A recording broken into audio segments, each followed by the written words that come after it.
Breaking news, kamahalang Turkey bilib sa pinakita ni Brandon Figueroa matapos patulugin si Nick Ball sa mismong baluarte nito sa UK. Underdog si Figueroa kaya pinangako na tatapusin sa knockout.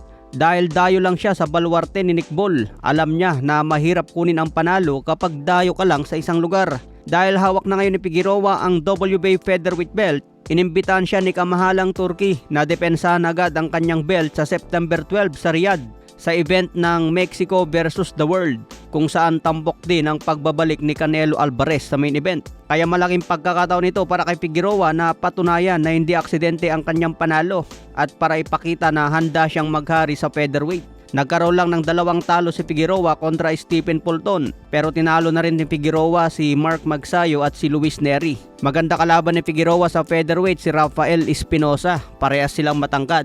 Samantala nagbigay din ng pagkadismaya ang trainer ni Figueroa na si Manny Robles. Hindi nila nagustuhan ang pagtrato sa kanila sa UK. Pagdating daw nila sa venue, naka-handrap na agad si Nick Ball. Kung baga nilagay yung handrap na wala man lang attendance mula sa kampo ni Figueroa para tignan ang handrap. Nagreklamo naman daw ang kampo ni Figueroa pero wala ring nagawa.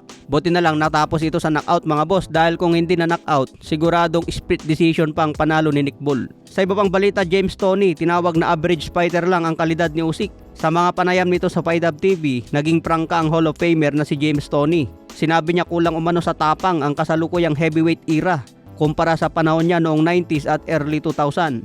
Para kay James Toney, magaling naman si Usyk pero hindi siya great. Sabi rin niya na wala raw sa mga modern heavyweight ang maituturing na all-time great dahil hindi raw sila nakakalaban ng tunay na elite competition. Tinawag din niyang boring at parang umiilag lang ang fighting style ni Usyk. Para kay James Toney, ang tunay na kadakilaan sa boxing ay nasusukat sa kalidad ng mga kalabang hinarap.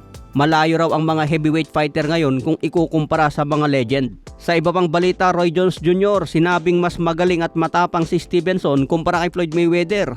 Ayon kay Roy Jones, kapansin-pansin ang disiplina ni Stevenson. Halos wala raw itong ibinigay na pagkakataon para makabawi ang kalaban niya. Sa isang viral na panayam, sinabi niyang may potensyal si Shakur na maging mas dakila kaysa kay Floyd Mayweather dahil sa sobrang kontrolado at kalkulado nitong estilo. Pinuri ni Roy Jones ang kombinasyon ng depensa, bilis at mataas na boxing IQ ni Stevenson, mga katangian ng isang great fighter. Hindi rin daw namimili ng kalaban si Stevenson dahil gusto niya sagasaan lahat ng malalakas sa panahon niya. Wala siyang iniiwasan kahit sino dahil siya ang naghahabol ng malaking laban. Hindi raw katulad kay Mayweather na pinipili ang kalaban niya at pabor sa kanya lahat ng kondisyones.